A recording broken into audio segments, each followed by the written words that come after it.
Hello, everyone. This is First Sergeant VanDoor. I am here with Corporal Kuehhas, we call him. But how do you pronounce your name, just so we can put it to rest once and for all? So the proper pronunciation is actually Kuehhas. I always tell people it's Kuehhas because that's just easier. I'm a stickler for that, so I'll try and do it normal from now on, but I can't promise anything. But I am very ADD about that kind of stuff, so. Oh, no worries. I've always been in lines of work where people call each other by our last names. So what I always tell people is if I can tell you're trying to talk to me, I'll answer. Good to know. All right, let's jump into this. So, who are you and where are you from? So my name's Richard Kuehhas. I currently reside in good old southwestern Virginia, but originally I'm actually from outside of New York City. A New York City boy. I'm sure Eki loves that about you. I think that's one of the things that few people know about me in this unit. All right, well, that takes care of question number 3 when we get to it. Nah, I got other things for that. All right, perfect. And what do you do down there in Virginia? So currently, I am a compliance specialist for a security company. And what does that exactly entail, if you don't mind me asking? No, yeah. So we're essentially security middlemen. A client has a security need, and we have security providers, and we connect the two. And my job is making sure that all of their licenses and insurance are up to date, and that they're actually able to operate as a security provider in that state. Okay, makes sense. I actually did security for a little while myself. No weapons. It was pretty boring, actually. Yeah, that's kind of the way it seems sometimes, but my current job isn't too much more exciting. All right, so yeah, we'll jump into it. What is something none of us know about you in the unit? Well, I don't think anyone here actually knows what I went to college for. I I double majored in political science and criminal justice. Was that something just directed that you wanted to go into a certain profession at the time, just didn't end up happening, or?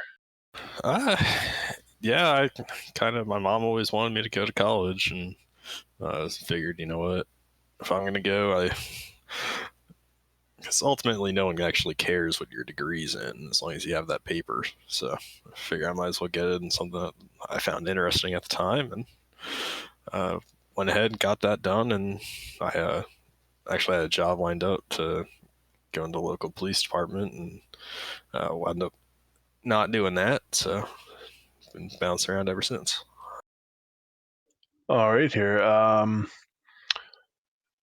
Let's see, what was I going to jump to next? We'll go into the Dodds part of it real quick here. So, how long have you been playing Dodds, and what got you into the realism aspect of it? Yeah, so that's actually kind of a funny story. I've been playing Data Feed Source since I believe 2010, 2011, in that area. Uh, the first computer game I ever played was Empire Total War, and I got into some big communities in there, and then that branched us into a Company of Heroes, and a buddy of mine was like, "Hey," he joined actually the Sixth IB and said, "Hey, we could play Company of Heroes and actually be one of those people. Here, play this game with me." And it was Data Feed Source. Very cool. All right, we're going to go into the hardest question of the night. What is your favorite joke? All right, so really, I've been thinking about this a lot, and I I'm a sucker for a good corny dad joke. Uh, so I'll tell two of them. I'll cheat because they're That's short. totally fine. Uh, I'll do my go-to and then the one I find funnier. So my my standard go-to joke is two fish are swimming down a stream. They swim into a concrete wall, And the one fish looks at the other fish and says, "Damn." I heard it. It's a classic. I love it. It's amazing. And then the second one, it's uh, you could say it's even cornier. Uh, why did the Scarecrow win the Nobel Prize? Why? Because he was outstanding in his field. I like that one too.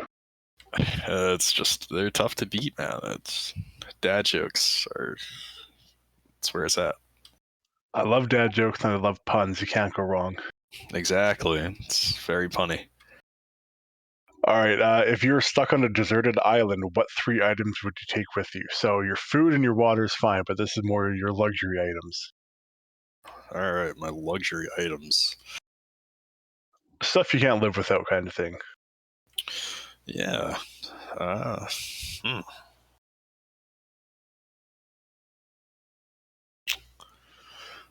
I'm trying to think here.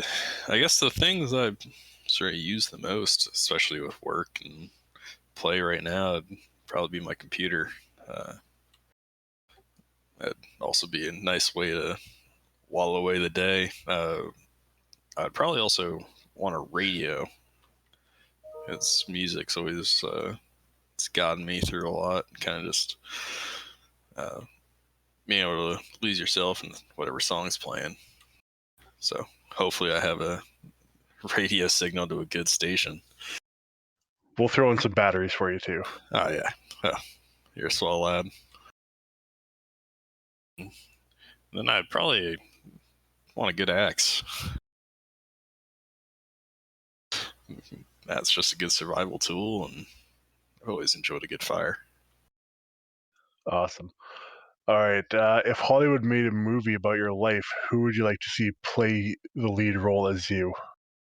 Oh, Ryan Gosling, of course, because he is literally. Dreamboat. Good old Canadian boy. I still remember watching him on, I think it was a really crappy show up here called Breaker High, is where he got his start. I still remember that was on like when I can't remember if it was like middle school, high school. He was on there. Terrible, Oh terrible man, show if you ever look it up. But I'm yeah, gonna it's have pretty to. funny. Yeah, he played such a loser, dorky character. It'll shock you, honestly. I'll make sure to send you a link to that after. Oh, please do.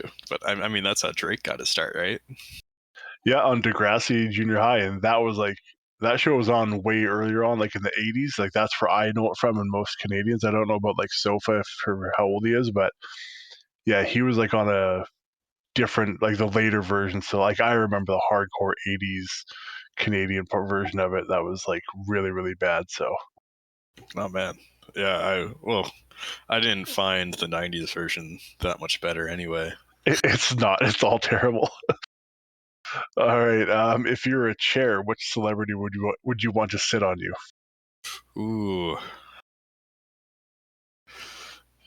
I should have expected this one. It's become a staple of the podcast. Ah, it really has. All right, let me think here. I'm just gonna give Lanier some more to edit out. Oh no, we'll just keep this part in. It'll just be the awkward part. Ah, great. All right. I'm like blanking on this actress's name. Oh, this is terrible. What movie is she in? I'm not the best with movies either. Describe it to me. I'm really good with movies. So if you describe it, I might be able to know what it is, or if you know any other actor in the movie. No, now I'm just blanking.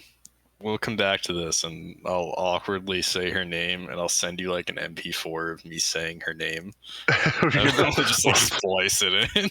We'll just put her photo on the backdrop of the page that's on Yeah. the newsletter. We'll just put her page, and that's the answer to question number whatever we're on. All right. Number 10. What has been your most bizarre life experience? Most bizarre life experience. Man. Uh, well, I told that sort of funny one earlier today in general, but I won't. I won't repeat that.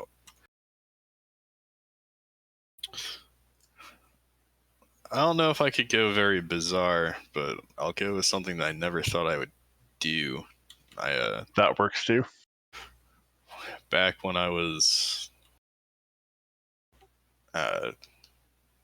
in Boy Scouts back in high school and all that, and I backpacked Mount Marcy in upstate New York, which is right across the international boundary with Quebec, and it was during y'all's Thanksgiving weekend, so it would have been our Columbus Day, and there was just a bunch of Quebecois that were backpacking the mountain as well, and I wound up speaking almost exclusively French for that whole weekend, and I never once thought that A, I would remember enough French, and B, I would ever use it.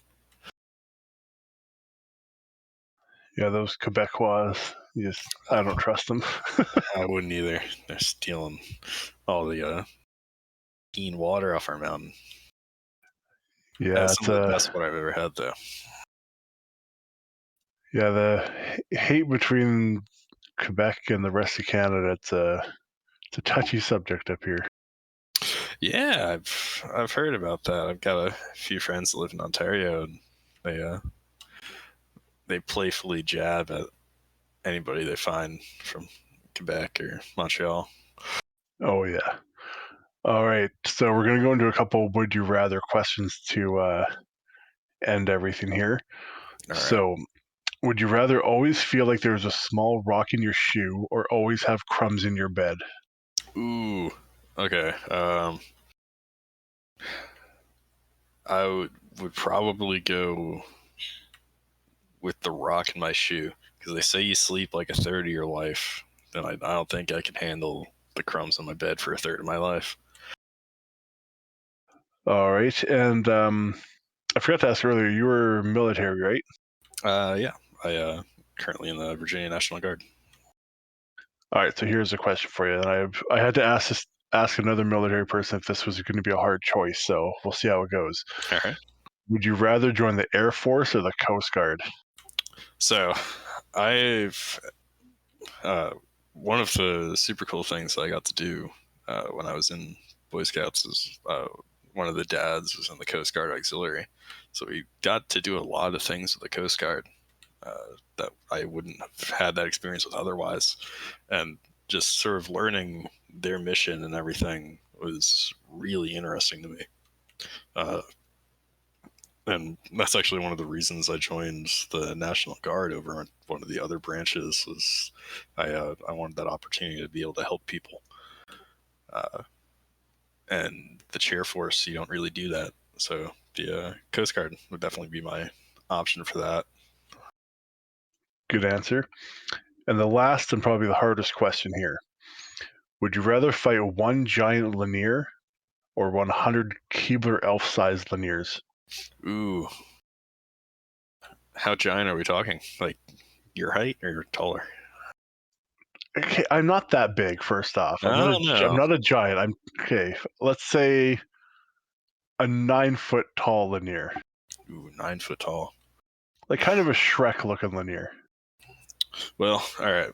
I would probably go the giant, and they say you don't have to fight fair. So if you see where I'm going with this, someone's at eye level, and I can just end that fight real Oh, quick. go for it. Go for it. I understand completely. All right. Well, that's everything here that we had planned. We're going to have your top 3 list on the next page in the newsletter. So if you're listening to this, look over there for some other stuff for about Kuehhas. And so thanks for joining me here. Oh, it was my pleasure. Thanks for having me on. All right, everyone. We will see you next month where our interviewee will be. I don't know yet. I haven't planned that far ahead. So we will see you then. Thanks a lot for listening.